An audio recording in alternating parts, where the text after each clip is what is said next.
chers élèves, les troisième années de collège, BIOF, bonjour mes chers abonnés, bienvenue dans cette nouvelle capsule. Je vous souhaite un bon Ramadan avec mes meilleurs vœux de bonheur, de santé et de prospérité. Donc, comme vous voyez mes chers élèves, le terme d'aujourd'hui, la capsule d'aujourd'hui sera destinée à vous expliquer qu'est-ce que c'est la moelle épinière. Quelle est la structure de la moelle épinière? Donc, ce que vous devez savoir, mes chers élèves, que la moelle épinière, en regardant ce schéma-là, la moelle épinière, c'est un cordon situé dans la canal rachidienne. Donc ça, c'est la canal rachidienne. Donc ça, c'est la moelle épinière. Situé, c'est un cordon blanc situé dans le canal rachidien, dans la colonne vertébrale. Vous l'avez déjà entendu en maintes reprises. Au niveau de la leçon de la sensibilité consciente, la moelle épinière, elle joue un rôle d'un conducteur sensitif. Vous l'avez déjà entendu aussi dans la leçon de la motricité volontaire. Quel est le rôle de la moelle épinière? C'est un conducteur moteur. Il transmet l'influx nerveux moteur. Vous l'avez déjà entendu dans la leçon des réflexes médulaires. La moelle épinière, c'est le centre nerveux. Donc, la moelle épinière, il joue un rôle très important. Donc, de quoi elle est composée la moelle épinière? Quelle est la structure de la moelle épinière? C'est ce qu'on verra tout de suite.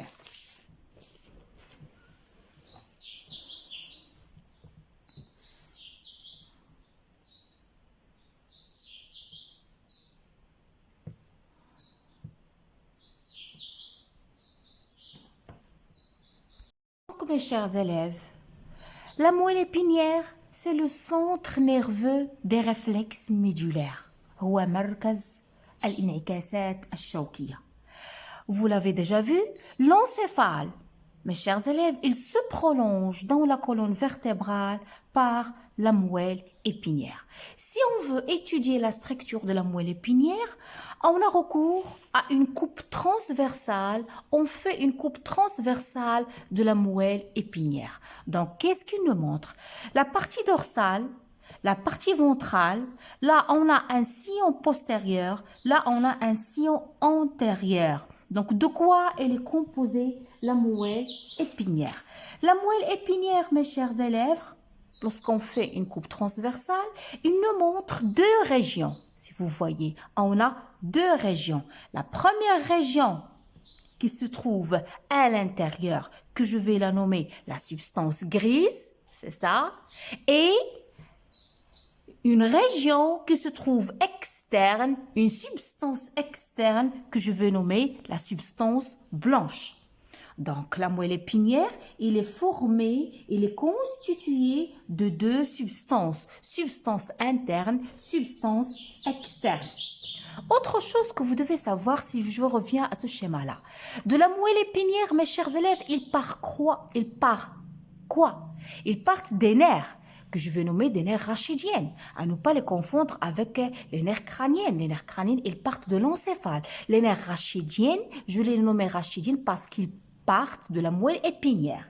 Ces nerfs rachidiennes, mes chers élèves, ils sont attachés, si vous voyez, ça c'est un nerf rachidien, ils sont attachés à la moelle épinière par croix. Donc ça, ce sont les nerfs rachidiens, comme vous voyez ces trois flèches-là. Ils sont attachés à la moelle épinière, regardez, par ce que j'appelle des racines. On a une racine antérieure ou bien ventrale, جدر أمامي, et on a une racine postérieure au dorsal, جدر خلفي. Donc voilà, la coupe va nous expliquer tout ce que je viens de dire. Donc, si vous voyez très bien, donc là, c'est la substance grise. Là, c'est la substance blanche externe. Là, c'est la racine. Voilà la racine postérieure. C'est celle-là. Voilà, c'est la racine antérieure. OK? Donc, ça, c'est la racine antérieure et ça, c'est la racine postérieure. Ça, c'est la partie dorsale. Ça, c'est la partie ventrale.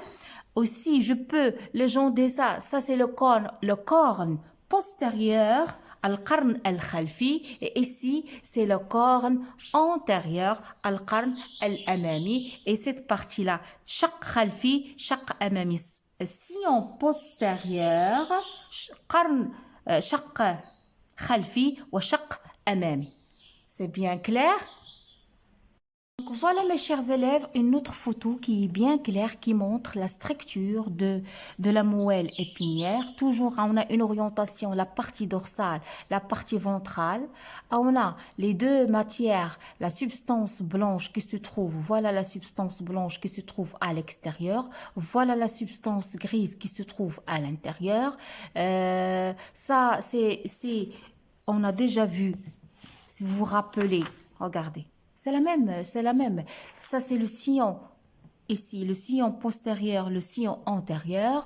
Qu'est-ce qui m'intéresse? Ça, ce sont les nerfs rachidien qui partent de la moelle épinière, qui sont attachés à la moelle épinière, comme je viens de le dire, par des racines, à savoir la racine ventrale et la racine dorsale. Jidr al-khalfi ou al-jidr al-amami. Ok?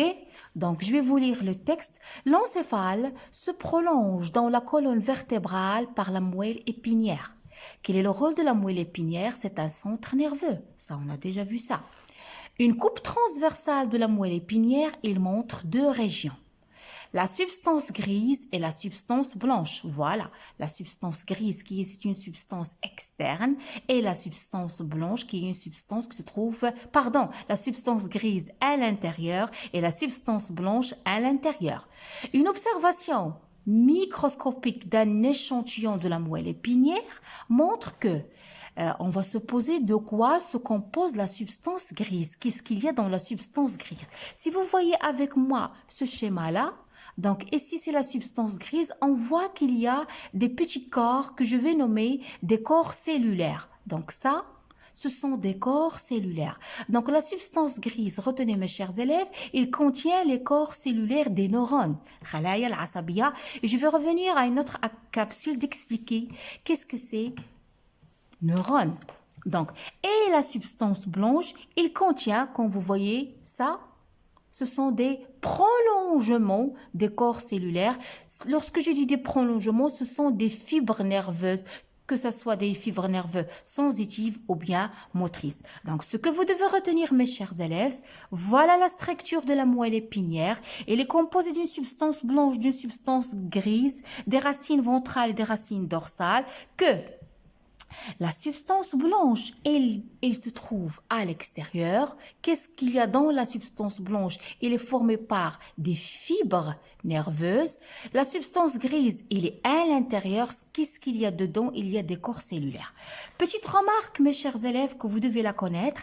Comment peut-on distinguer entre... Ce schéma-là va nous montrer comment, s'il vous demande, ils vous ont donné un schéma de la moelle épinière, ils vous demandent de légender.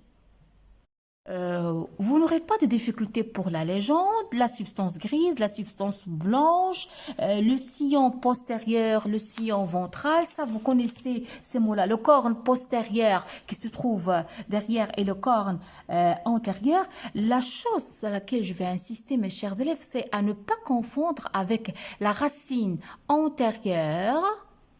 La racine antérieure, lorsque je dis la racine antérieure et la racine antérieure, comme je peux la nommer, la racine ventrale, parce qu'il se trouve sur le côté du ventre, ventral. Donc, comment peut-on distinguer entre la racine, attendez, comment peut-on distinguer entre la racine antérieure et la racine postérieure? Notez bien, mes chers élèves, que au niveau de la racine postérieure qui se trouve du côté du dos, racine postérieure dorsale. Donc, il y a ce petit renflement, comme vous voyez, comment je vais l'appeler, le ganglion spinal. Il se trouve au niveau de la racine postérieure. Tandis que, au niveau de la racine antérieure du nerf rachidien, il n'y a pas de ganglion spinal. Donc, retenez cette remarque-là. Ça, vous devez le savoir. Voilà, mes chers élèves. Ça, on a déjà vu ça. Voilà. une observation microscopique qui montre la structure de la substance grise. On vient de le dire, dans la substance grise, qu'est-ce qu'il y a? Il y a des corps cellulaires. Dans la substance blanche, il y a des fibres nerveuses. Autre remarque, mes chers élèves, que vous devez connaître, ça peut être vraiment, cette question-là, vous l'aurez dans l'examen, il peut vous demander où se trouve la substance grise au niveau de la moelle épinière, au niveau du cerveau. C'est l'inverse. C'est quoi? C'est-à-dire, au niveau de la moelle épinière, la substance grise, elle est interne, on vient de le dire, et la substance blanche, elle est externe. Ok? Elle est externe. Lakin, je vais régler la photo. Au niveau du cerveau, c'est le contraire, mes chers élèves. Au niveau du cerveau, la substance grise, c'est elle qui se trouve à l'extérieur et la substance blanche, c'est elle qui se trouve à l'intérieur. Donc, retenez bien ces notions de base, mes chers élèves, à ne pas confondre avec la racine antérieure et la racine postérieure. La racine postérieure, elle contient le ganglion spinal. La racine antérieure, il ne contient pas le ganglion spinal. Et aussi, vous devez savoir où se trouve la substance grise, où se trouve la substance blanche. Donc, ma capsule touche à sa fin. J'espère que j'ai pu éclaircir avec vous la notion de la moelle épinière. D'ici là, je vous donne rendez-vous à une autre capsule.